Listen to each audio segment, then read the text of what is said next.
공정기술 실무 경험이 있으신 분들은 회로 설계 직무를 지원할 때 이렇게 지원하시면 됩니다.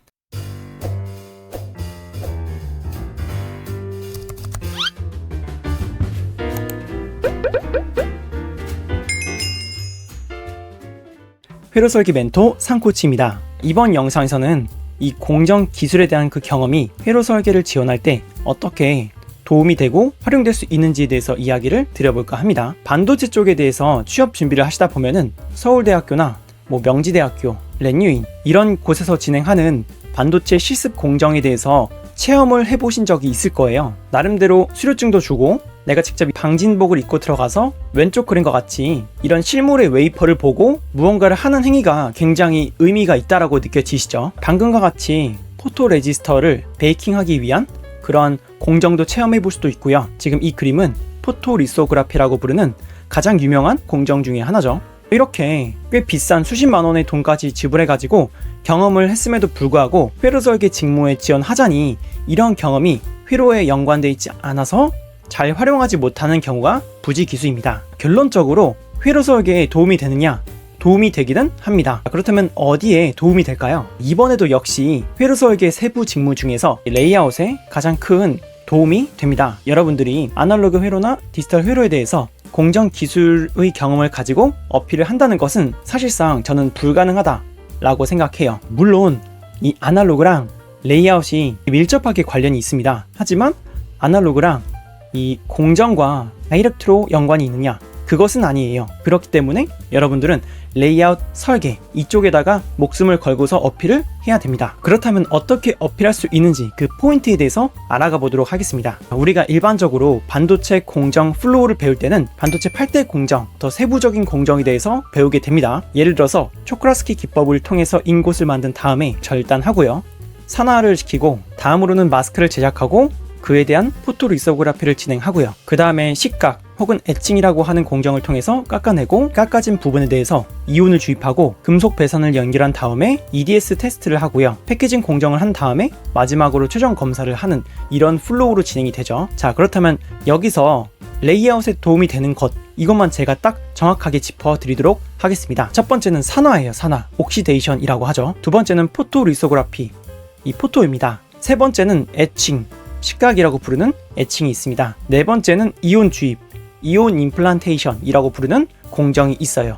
이 네 가지에 대해서는 직접적으로 레이아웃과 연관이 있기 때문에 공정 기술 경험 중에서 이 네 가지 공정은 레이아웃 쪽으로 어필을 해보시면 좋습니다. 자, 포토 리소그라피는 이미 제작되어 있는 마스크를 통해서 짧은 파장의 빛을 쏴주면은 포토 레지스트라고 하는 물질까지 빛이 통과가 되면서 반응을 하게 되죠.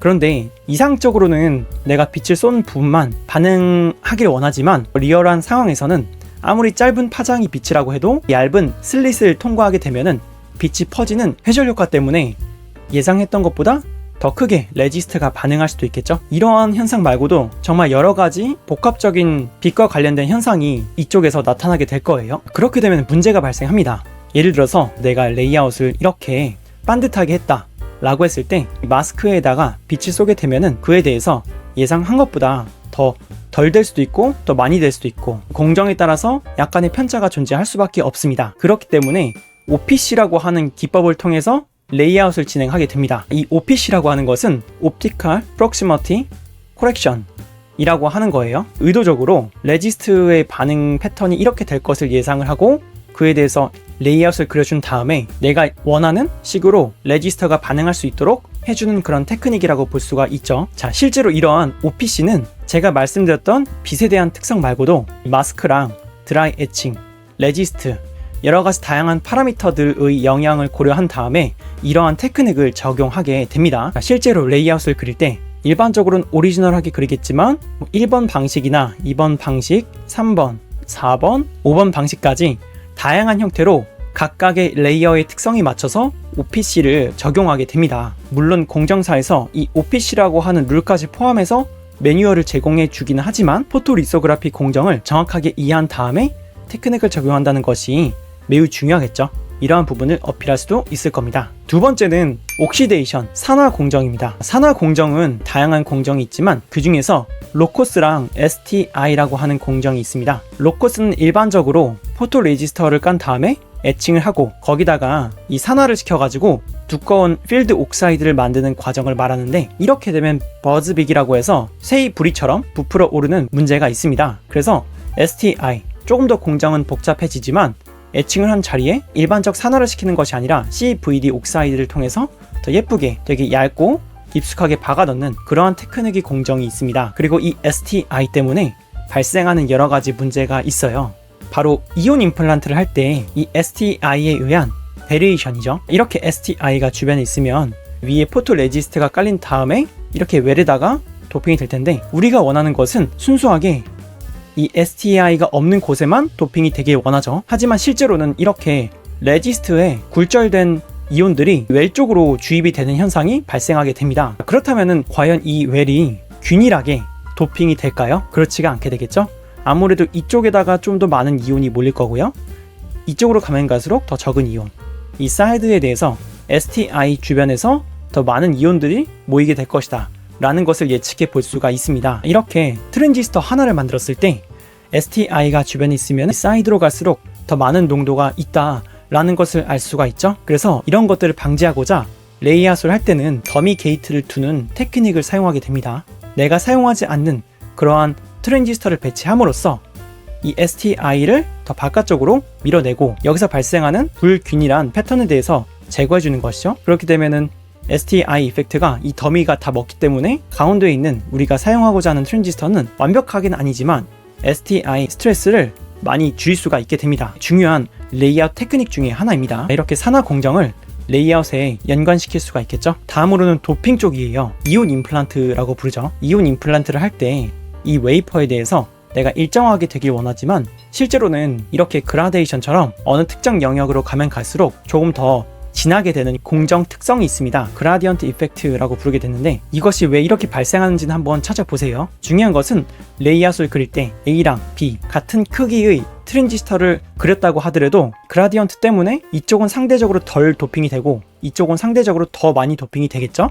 당연히 두 개의 트랜지스터에 대한 스레시홀드 볼티지가 다를 거고, 그렇다면 정확하게 매칭시켜서 아날로그 특성이 나오지가 않겠죠. 이러한 그라디언트 이펙트를 피하기 위해서 쓰는 테크닉 중에 하나가 바로 커먼 센트로이드 기법입니다. 이것은 A, B, B, A 이런 식으로 원점 대칭으로 트랜지스터를 배치함으로써 왼쪽에서 약하게 도핑이 먹어도 맨 마지막 트랜지스터가 제일 강하게 먹으니까 평균적으로 에버리징이 돼서 B랑 최종적인 도핑의 농도가 비슷하게 만들어주는 그런 테크닉을 의미합니다. 필수적인 테크닉 중에 하나이며 이것은 이온 도핑, 그라디언트 이펙트랑 관련이 있겠죠. 그리고 이온 임플란트의 방향 또한 매우 중요합니다. 이온 임플란트를 할 때 수직으로 도핑을 할 것이라고 예상하지만 실제로 이렇게 하면은 도핑에 대한 균일성 이런 것들에 대해서 컨트롤하기가 힘들다라고 합니다. 그래서 약간 사선으로 도핑을 하게 되는데요. 그렇게 되면 아무래도 이 게이트 때문에 발생하는 도핑되지 않는 영역이 약간 존재하게 됩니다. 따라서 이쪽을 소스라고 하고 이쪽을 드레인이라고 했을 때 이 소스랑 드레인에 대한 도핑이 약간은 다르게 되겠죠. 비대칭적으로 도핑이 될 거예요. 바로 이렇게요. 따라서 레이아웃을 그릴 때 같은 트랜지스터에 대해서 매칭을 맞추고 싶다, 그럼 방향을 다르게 그리면 절대로 안 됩니다. 도핑이 이렇게 되고 있는데 얘는 이쪽에 대한 소스의 도핑이 덜 될 거고요, 상대적으로 얘는 거의 균일하게 다 잘 되겠죠. 그렇기 때문에 방향을 얘처럼 맞추거나 아니면 얘처럼 맞추거나 둘 중에 하나로 통일해서 진행을 해야 됩니다. 마지막으로 애칭에 대한 이야기를 드려볼게요. 애칭이라고 하면 보통 액체를 활용하는 웻 애칭이랑 가스를 활용하는 드라이 애칭 정도가 있겠죠. 애칭을 하다 보면은 내가 예상한 것보다 더 많은 부분이 파여나갈 수도 있고요, 아니면 생각보다 더 덜 파여나갈 수도 있을 거예요.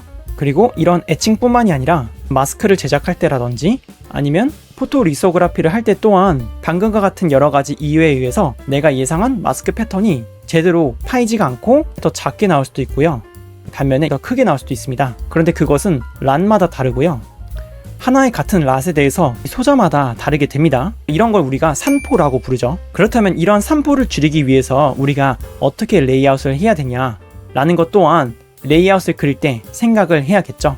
일반적으로 사이즈가 커지면 커질수록 산포가 줄어들게 되어 있습니다. 이렇게 애칭 공정까지 레이아웃에 정말 많은 영향을 준다 라는 것을 알 수가 있습니다. 자, 오늘의 결론입니다. 공정이라고 하는 단어가 들어간 일을 해보셨나요? 그렇다면 회로 설계 직무를 지원할 때 이 경험을 버리지 말고 반드시 레이아웃이라고 하는 이 세부 직무에 어필할 수 있도록 해봅시다. 레이아웃 경험이 없으신 분들은 풀 커스텀 레이아웃 경험과 지식, 이런 다양한 테크닉을 익혀두신다면 면접관을 설득하고 더 나아가서는 실제로 레이아웃 업무를 할 때 그러한 공정 기술에 대한 지식을 사용할 수가 있을 겁니다. 영상 시청해주셔서 감사합니다. 좋은 하루 보내세요.